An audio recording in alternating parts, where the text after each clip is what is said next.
నమస్కారం. ఆయుష్మాన్ భవ ప్రత్యక్ష కార్యక్రమానికి సాదర స్వాగతం. ప్రముఖ వైద్య నిపుణులు, ఆక్యుపెంచర్ మరియు traditional medicinal specialist professor doctor PS Sagar గారు మనతో పాటు ఉన్నారు. వారితో మాట్లాడి మరిన్ని విషయాలు వారి మాటలో తెలుసుకుందాం. ఈనాటి కార్యక్రమాన్ని ప్రారంభిద్దాం. మీకు కూడా ఏమైనా డౌట్స్ ఉంటే కూడా మీరు డయల్ చేయాల్సిన నెంబర్ 040660002333. ఈనాటి కార్యక్రమాన్ని ప్రారంభిద్దాం. నమస్కారం అండి. నమస్తే.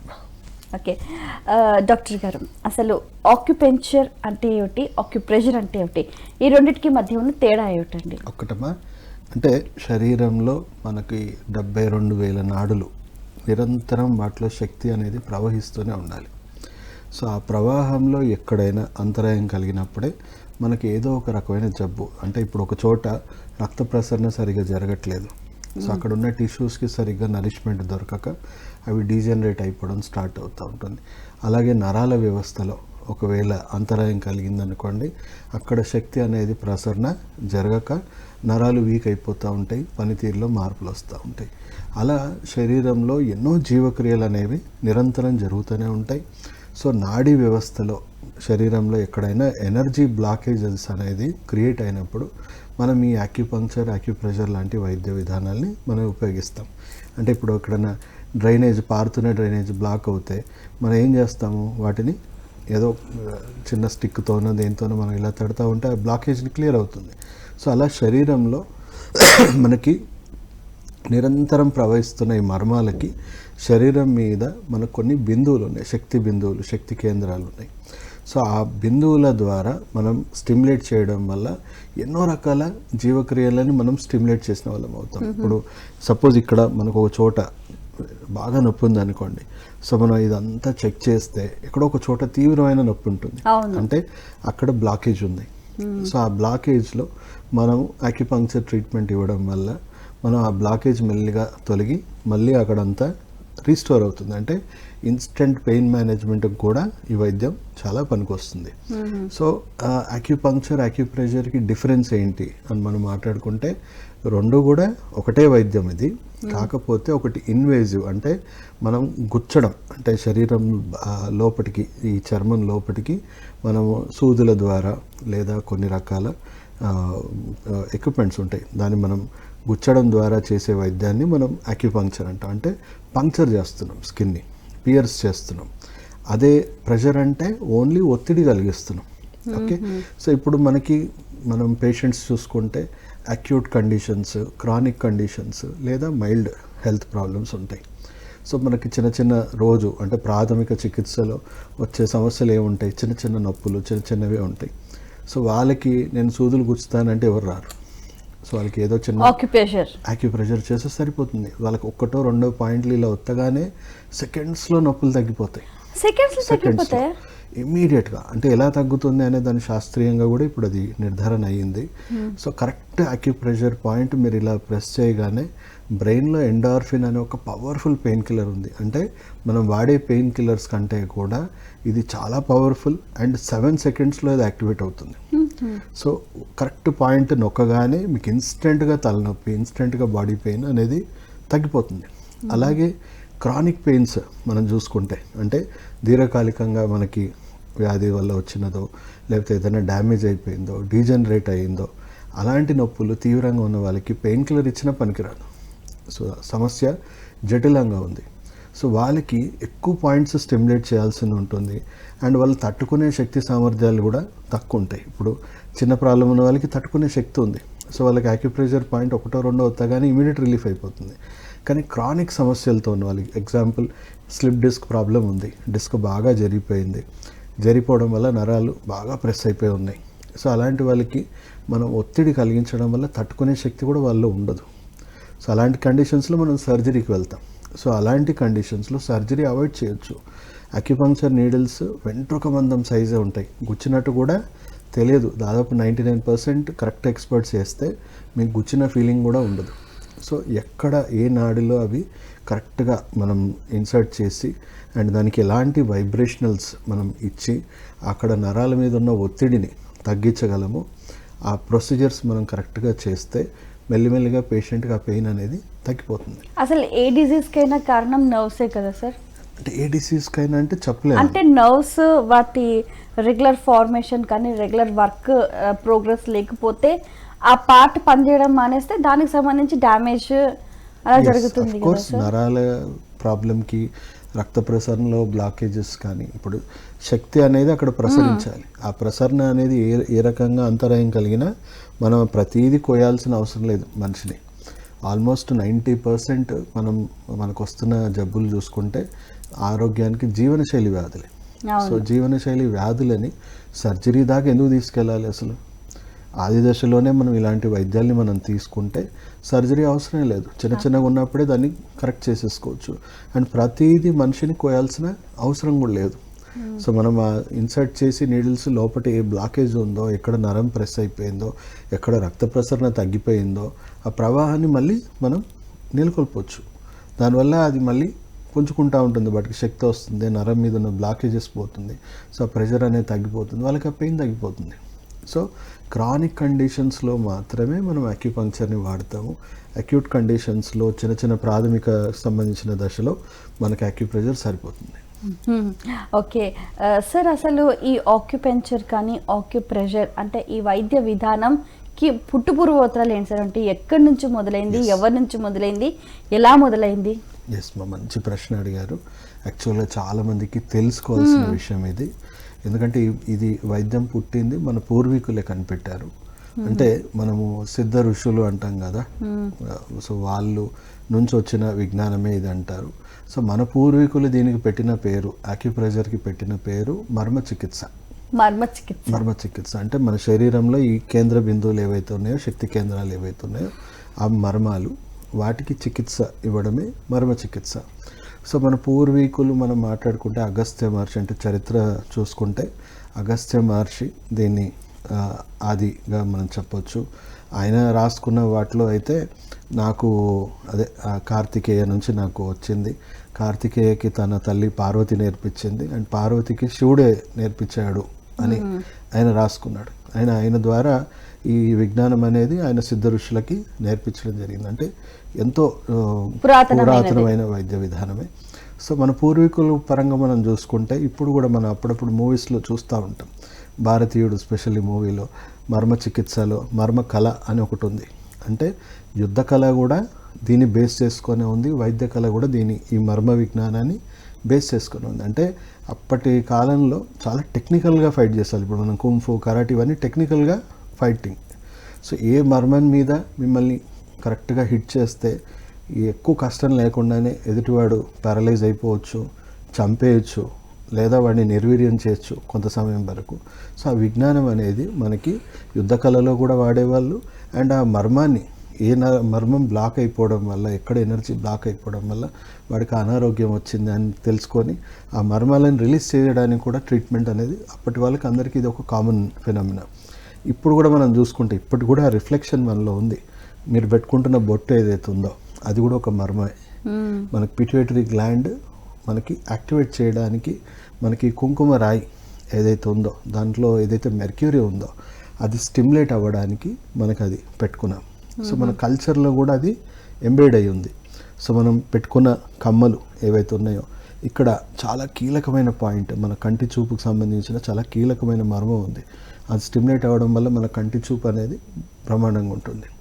అలాగే మీరు వేసుకునే గాజులు, ఇక్కడ మన హార్ట్కి సంబంధించిన నాడీ వ్యవస్థ అంతా కూడా ఇక్కడ నుంచి ఇమిడి ఉంటుంది. సో మన హార్ట్ రేట్ ఇవన్నీ ప్రాపర్గా మెయింటైన్ చేయడానికి అండ్ మన హార్మోన్స్ని కూడా కరెక్ట్ చేయడానికి ఇక్కడ ఉన్నాయమ్మా. అండ్ అలాగే కాళ్ళు, మనం గజ్జలు, కంకణాలు వేసుకునే వాళ్ళం కదా, సో అక్కడ చాలా కీలకమైన నాడులు ఉంటాయి. మనకి ఫర్టిలిటీ ఇష్యూస్, పీసీఓడి ఇష్యూస్ ఇప్పుడు బాగా పెరిగిపోయినాయి. అండ్ మాస్ గ్యాదరింగ్స్ బాగా పెరిగిపోయి వాళ్ళ క్యాన్సర్స్, సర్వైకల్ క్యాన్సర్స్ ఇవన్నీ వస్తున్నాయి కదా. సో ఇప్పుడు కూడా అది శాస్త్రీయంగా ఇప్పుడున్న శాస్త్రవేత్తల నాడీ స్టిమ్యులేట్ అవ్వడం వల్ల పీసీఓడి కానీ, మెయిల్ ఇన్ఫర్టిలిటీ ఇష్యూస్ కానీ, మాస్ గ్యాదరింగ్స్ కానీ సర్విక్స్లో తగ్గుతున్నాయి అని చెప్పేసి ఇప్పుడు ఉన్న, అంటే అలోపతి తర్వాత ఇప్పుడు హైయెస్ట్ వీటి మీదే రీసెర్చ్ అనేది జరుగుతూ ఉంది ఇప్పుడున్న ఆధునిక ఇది కూడా. సో మన కల్చరల్గానే ఇవి ఎంబెడ్ అయిపోయి ఉన్నాయి.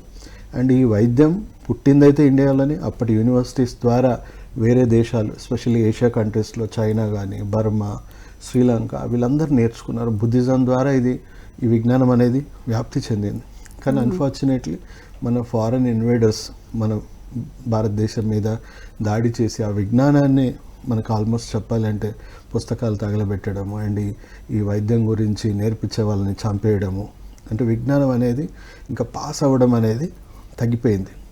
సో ఎంతో కొంత ఈ వైద్యము వేరే దేశాలు వాళ్ళు నేర్చుకున్నందుకే ఇప్పుడు ఈ విజ్ఞానం మనకు మళ్ళీ దొరికింది, ప్రపంచ ఆరోగ్య సంస్థ దృష్టికి వచ్చింది. సో జపాన్లో, శ్రీలంకలో, తర్వాత చైనాలో ఇప్పుడు ఇది ఒక టాప్ వైద్య విధానం. కొన్ని వేల సంవత్సరాల నుంచి వీళ్ళు రాజులు మహారాజుల కాడి నుంచి అందరూ ఇప్పుడున్న జనరేషన్ కూడా వాళ్ళు ఇప్పుడు కూడా టాప్ ట్రీట్మెంట్ ఏదైనా ఉంది అంటే రాజుల కాలం నుంచే ఉందా ఇది? ఉందమ్మా, రాజుల కాలంలో కూడా ఉంది. మీరు రీసెంట్గా చూసుకుంటే పొన్నియిన్ సెల్వన్లో కూడా అక్యుపంక్చర్ వైద్యం తీసుకున్నట్టు అప్పటి వాళ్ళు అది కూడా ఒకటి మీకు సీన్ చూడొచ్చు. సో మన పూర్వీకులకి విజ్ఞానం చాలా పర్ఫెక్ట్గా ఉండేది. పర్ఫెక్ట్గా అవును. ఇంట్లో పాతకాలంలో అమ్మమ్మలు, నాన్నమ్మలు, తాతయ్యలు ఉన్నా కూడా ఇంట్లో చిన్న చిన్న ఇంటి వైద్యంతో ఇలాగే సెట్ చేసేసేవారు. కానీ ఇది అదే అని తెలియదు, అంటే దానికి ఆ పేరు తెలియదు, కానీ ఇలా వాళ్ళు ఫాలో అయ్యేవారు. ఇప్పుడు కూడా మనం ఎక్స్ట్రీమ్ సౌత్లోకి వెళ్తే సిద్ధ వైద్యం ఎక్కడైతే ఎక్కువగా వాడుతున్నారో అక్కడ సిద్ధ వైద్యంతో పాటు వర్మ చికిత్స, మర్మ చికిత్స అనే పేర్లతోని మనకి ఇప్పుడు కూడా అవి కొంతమంది ప్రాక్టీషనర్స్ ఉన్నారు. మనం ఒక రకంగా చెప్పాలంటే బేర్ ఫుట్ డాక్టర్స్గా వాళ్ళు మారిపోయారు. పచ్చబొట్లు ఒకప్పుడు వేసేవాళ్ళు కదా, ఏ నాడి మీద వేయాలి, ఎక్కడ వేయాలి అనేది కూడా వాళ్ళకి ఆ విజ్ఞానం ఉండింది. సో వాళ్ళంతా ఒక బేర్ ఫుట్ డాక్టర్స్. ఇప్పుడు కూడా నాకు ట్రైబల్స్ ఎవరైనా పేషెంట్స్ వస్తారు కదా, వాళ్ళు అక్కడ పొడిపించుకొని ఉంటారు కొన్ని చోట్ల. నాకు నొప్పులు ఉన్నాయి కదా, టెక్నికల్గా అక్కడ పాయింట్స్లో వాళ్ళకి అక్కడ ఊర్లో చేశారు నాకు ఈ వైద్యాన్ని. సో ఇప్పటికి కూడా చాలా ప్రిమిటివ్ ఫామ్లో ఇంకా ఉండిపోయింది. బట్ వేరే దేశాలకు వెళ్ళిపోవడం వల్ల వాళ్ళు దీన్ని నిరంతరంగా దీన్ని స్టడీ చేయడము, డెవలప్ చేయడము జరిగింది. సో ఇప్పుడు అక్యుపంక్చర్, అక్యుప్రెషర్ అనే వర్డ్స్ ఏవైతే ఉన్నాయో జాపనీస్ సైంటిస్టులు పెట్టిన ఆధునిక పేర్లు. సో ఎవరి కంట్రీలో వాళ్ళకు ఒక పేరు ఉంది. ఇప్పుడు మనకు అమ్మని మనం హిందీలో మా అంటాము, అట్లా డిఫరెంట్ నేమ్స్ ఏవైతే ఉన్నాయి ఈ వైద్యానికి కూడా ప్రతి దేశానికి ఒక్కొక్క పేరుతో ఉంది. సో కామన్గా అందరం ఒక పేరుతో పిలుచుకుందాం అని చెప్పేసి దీనికి అక్యుపంక్చర్, అక్యుప్రెషర్ అనే వర్డ్స్ జాపనీస్ సైంటిస్టులు జస్ట్ ఈ 30-40 ఇయర్స్ బ్యాక్ కొత్తగా పెట్టిన పేర్లు ఇవి. ఓకేనండి. ఆక్యుపెంచర్ కానీ ఆక్యుప్రెషర్, అలాగే natural traditional medicine specialist professor doctor PS Sagar గారు మనతో పాటు ఉన్నారు. మరి మీరు కూడా ఇంకా ఏమైనా తెలుసుకోవాలని అనుకుంటే మీరు డయల్ చేయవలసిన నెంబర్ 0406602333. డాక్టర్ గారు, అయితే ఇప్పుడు ఈ ఆక్యుపెంచర్ కానీ ఆక్యుప్రెషర్, ట్రెడిషనల్ న్యాచురల్ మెడిసిన్, మీరు మంచి స్పెషలిస్ట్. సో ఎటువంటి రోగాలకు ఈ చికిత్సా విధానం పనిచేస్తుంది? దీని రోల్ ఇప్పుడు ప్రపంచ ఆరోగ్య సంస్థ ఆల్మోస్ట్ 1965లోనే మోర్ దెన్ 1800 డిసీజెస్కి ఇది best treatment and drugless treatment అని చెప్పేసి 1800 డిసీజెస్కి. సో అది ప్రాథమిక చికిత్సలో నుంచి తీసుకుంటే, ప్రాథమిక చికిత్స నుంచి మొదలు పెడితే మీకు ఎమర్జెన్సీ కేర్లో కూడా దీని చాలా రోల్ ఉంది. అంటే ఈ వైద్యం ఉంటే ఇంకే వైద్యం అవసరం లేదా అని అవసరం లేదు. But majority unnecessary medicines, unnecessary drugs, unnecessary సర్జరీస్ని మనం దూరం చేయొచ్చు అని ప్రపంచ ఆరోగ్య సంస్థ గ్రహించింది. అందుకే ఇప్పుడు నెక్స్ట్ జనరేషన్కి అందబోయే వైద్యంలో దీనికి చాలా పెద్ద ప్రాముఖ్యత అనేది ఇచ్చింది. ఇప్పుడు మోడర్న్ ట్రెడిషనల్ మెడిసిన్ అంటే అలోపతికి, ఇంగ్లీష్ మెడిసిన్కి ప్రత్యామ్నాయంగా ఈ వైద్యాన్ని డెవలప్ చేస్తుంది ప్రపంచ ఆరోగ్య సంస్థ. సో వాళ్ళు ఒక స్ట్రాటజీ ఆల్రెడీ అమలు చేసేసారు.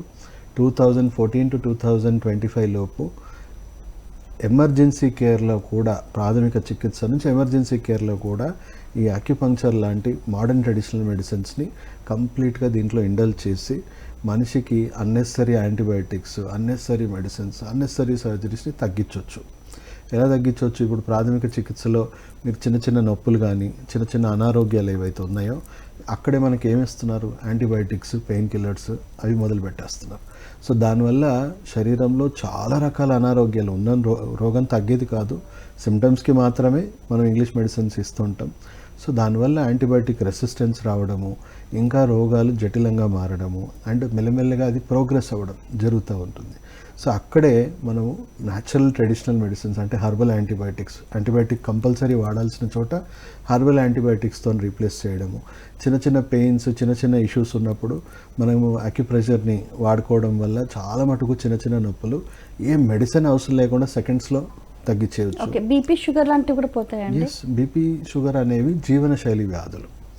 సో జీవనశైలిలో ఆహారంలో మార్పులు చేసుకొని మీరు కొన్ని నాడీ వ్యవస్థలో కొన్ని పాయింట్స్ రెగ్యులర్గా స్టిమ్యులేట్ చేసుకోండి. ఇప్పుడు ఎస్పెషల్లీ మనము ఇక్కడ ఈ 3 ఫింగర్స్, ఈ క్రీజ్ నుంచి 3 ఫింగర్స్ వదిలేసి ఇక్కడ 4th పాయింట్ ఏదైతే ఉందో ఇది పెరికార్డియం 6 అంటారు. ఇది ఆల్రెడీ దీని మీద పబ్లిష్డ్ జర్నల్స్ ఉన్నాయి. రెగ్యులర్గా ఈ ప్రెషర్ పాయింట్ ప్రెస్ చేసుకుంటే మీ హార్ట్ రేట్ అనేది పర్ఫెక్ట్గా మెయింటైన్ అవుతుంది అండ్ బ్లడ్ ప్రెషర్ మెడిసిన్స్ వాడాల్సిన అవసరం కూడా ఫ్యూచర్లో ఉండదు. సో ఆహారము జీవనశైలి మార్చుకుంటూ ఈ పని చేసుకోవాలి. అర్థమైంది కదా? సో అనవసరమైన మెడిసిన్ ఇప్పుడు డయాబెటీస్ పరంగా చూసుకుంటే గ్లైసెమిక్ ఇండెక్స్ పరంగా మనం లో గ్లైసెమిక్ ఇండెక్స్ ఆహార పదార్థాలు అంటే ఇప్పుడు మనం ఎక్కువగా తప్పు చేసేది ఎక్కడ అంటే షుగర్ తినొద్దు కదా, ఆబ్వియస్లీ తినొద్దు అని చెప్తే చాలామంది పాటిస్తున్నారు, షుగర్ తినకుండా ఉంటున్నారు డయాబెటిక్ పేషెంట్స్. అయితే గ్లైసెమిక్ ఇండెక్స్ అంటే మనకి ఎంత గ్లూకోజ్ శాతం ఉంది అని చూసుకుంటే రైస్ మనం షుగర్స్లో 100% ఉంటే దీంట్లో 93%, ఆల్మోస్ట్ 93 గ్లైసెమిక్ ఇండెక్స్ మనకు వైట్ రైస్లో ఉంది. సో అవి తినుకుంటూ ఆల్మోస్ట్ షుగర్ తిన్నట్టే. అవి తినుకుంటూ షుగర్ తగ్గాలి అని మెడిసిన్స్ వాడితే ఎప్పటికీ తగ్గదు. సో లో గ్లైసెమిక్ ఇండెక్స్ ఇప్పుడు మనం వైట్ రైస్కి ప్రత్యామ్నాయంగా తెలంగాణ సోనా రైస్ అని ఉంది 51.5 అంటే లో గ్లైసెమిక్ ఇండెక్స్. బ్లాక్ రైస్ ఉంది 43.2 ఉంటుంది. సజెస్టబుల్ ఎందుకంటే లో గ్లైసెమిక్ ఇండెక్స్. ఆ కలర్ ఎందుకు అలా ఉందంటే దాంట్లో హైయెస్ట్ యాంటీ ఆక్సిడెంట్స్ ఉన్నాయి. దానివల్ల మీకు గుండె జబ్బులు, మీకు బ్రెయిన్ స్ట్రోక్లు ఇవన్నీ రాకుండా కూడా ఉంటుంది, షుగర్ కూడా పెరగదు. సో ఇలాంటి మాడిఫికేషన్స్ చేసుకుంటే ఇప్పుడు ఇక్కడ ఒక నాడి ఉంది, ఈ నాడిని LI11 అంటారు.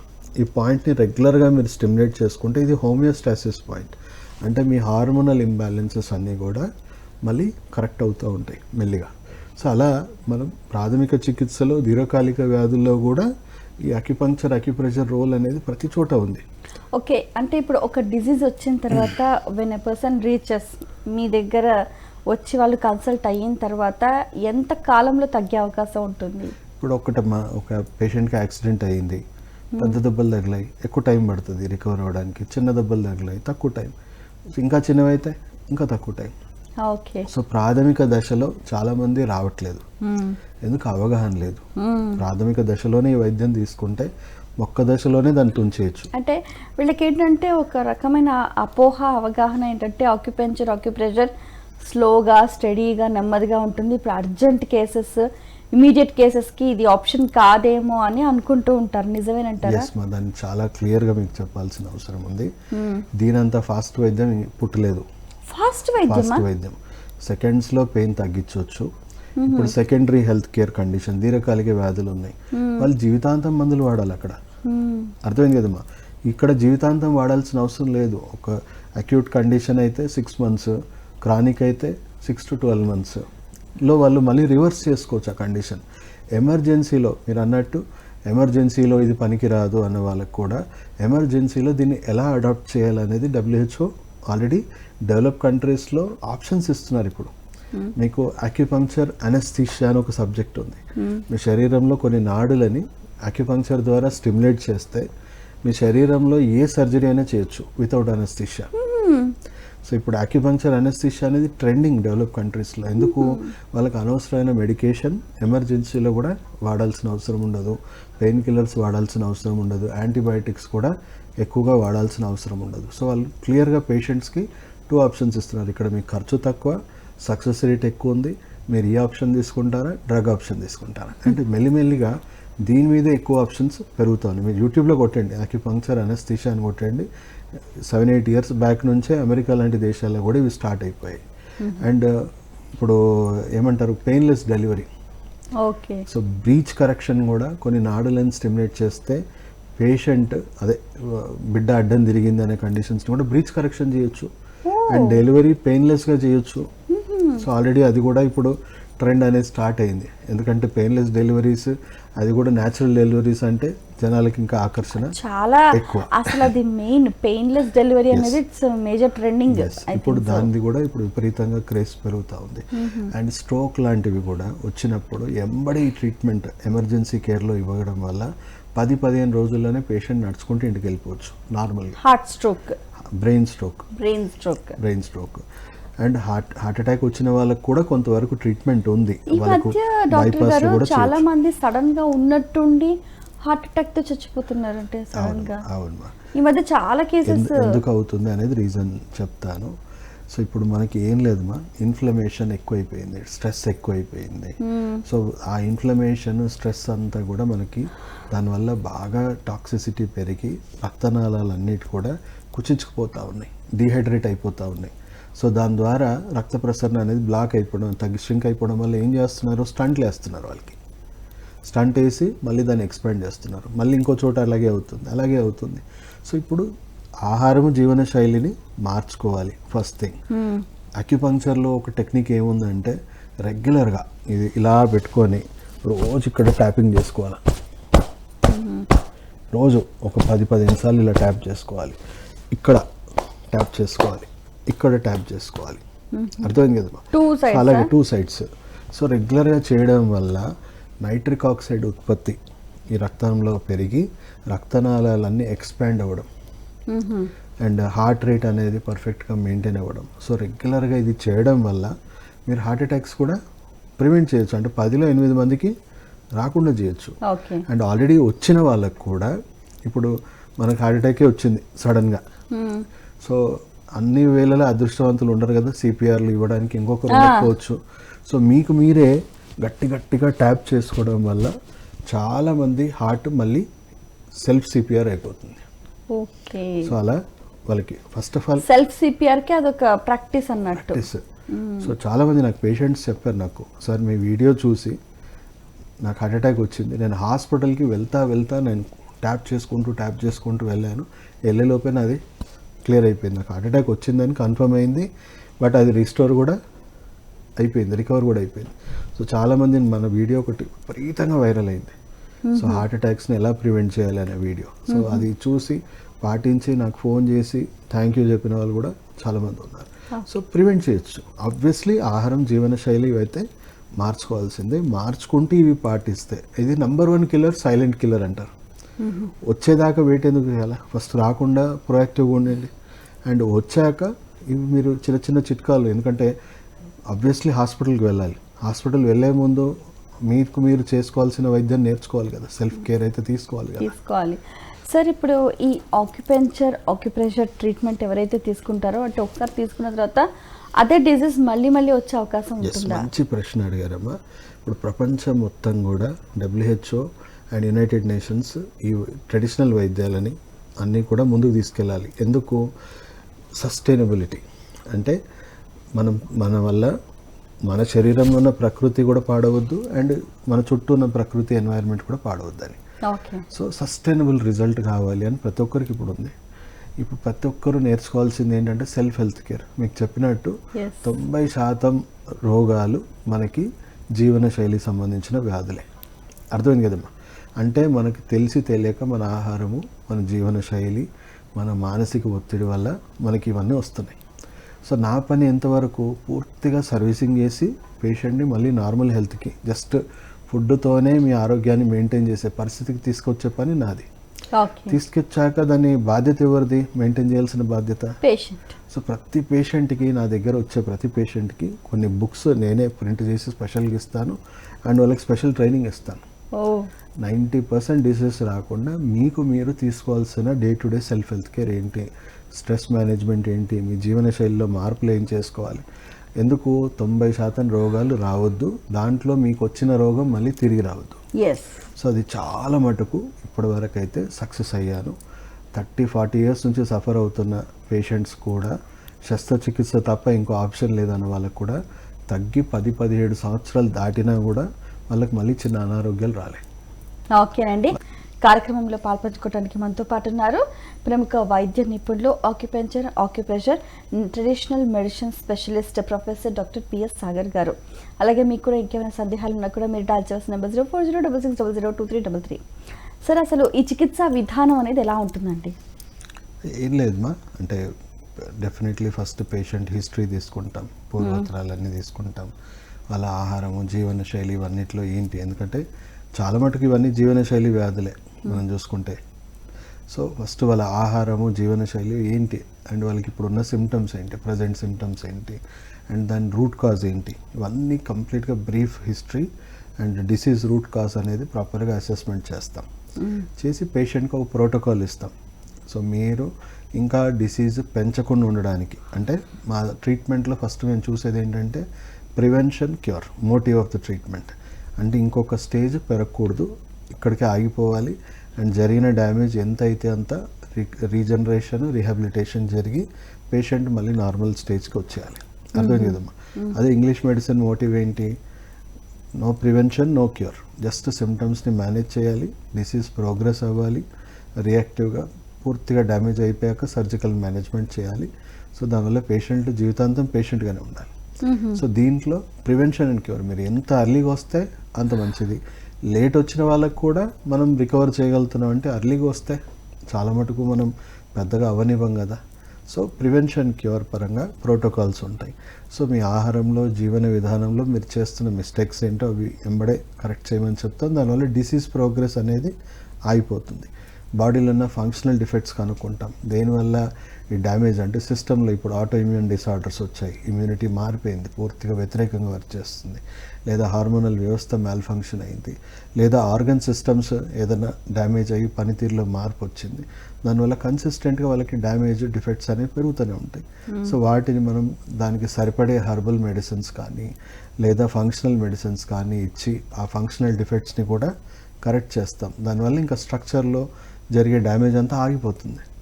అండ్ ఆల్రెడీ జరిగిన డ్యామేజ్కి స్ట్రెంగ్త్, రీజనరేషన్కి మెడిసిన్స్ కానీ, కొంతవరకు ఏవైతే లిమిట్ దాటిపోయిన స్ట్రక్చరల్ ఇష్యూస్ ఉన్నాయో అవి సర్జికల్గా తప్ప ఇంకో ట్రీట్మెంట్ ఆప్షన్ లేదు అనే కండిషన్స్ని కూడా 90% పేషెంట్స్కి మనం నాన్ సర్జికల్ ట్రీట్మెంట్స్తోనే రికవర్ చేయొచ్చు. సో వాళ్ళ కండిషన్స్ని బట్టి ఎంత టైం పడుతుంది, ఎంత పీరియడ్ పడుతుంది, దానికి తగ్గట్టుగా వాళ్ళు ఎంతకాలం ప్రిపేర్ అయ్యి ఉండాలి, అవన్నీ కూడా క్లియర్గా చెప్పడం జరుగుతుంది. ఆ పాటిస్తుంటే ఒక్కొక్క స్టేజ్ క్లియర్ అవుతూ ఉంటుంది, పేషెంట్ ఎక్స్ప్రెస్ చేస్తూ ఉంటారు. ఫస్ట్ మంత్లోనే చాలా పెద్ద పెద్ద చేంజెస్ అనేవి వాళ్ళకి కనబడుతూ ఉంటాయి. అయితే ఇప్పుడు ఇవి క్రానిక్ డిసీజెస్కి కూడా ఇదే ప్రొసీజరా సార్? సిమిలర్, కొంతవరకు అటు ఇటు, బట్ ఆల్మోస్ట్ సిమిలర్. అంటే ఇప్పుడు ఒక పేషెంట్ వచ్చి చక్కగా చిన్న చిన్న వాటికైతే చేసేసుకుంటారు, త్వరగా క్యూర్ అయిపోతుంది. సో సర్జికల్ అనే పని లేకుండా ఏ డిసీజ్ అయినా మనం క్యూర్ చేసుకోవచ్చు అంటారు. చాలా మటుకమ్మా, జీవనశైలి వ్యాధులని సర్జరీ దాకా తీసుకెళ్లడమే చాలా పెద్ద వైద్య రంగంలో చేసే పెద్ద పొరపాటు. అసలు జీవనశైలి వ్యాధుల్ని అక్కడ దాకా ఎందుకు తెచ్చాం? దాన్ని ఎంత అర్లీగా మనం ప్రివెంట్ చేయగలిగితే అంత మంచిది కదా.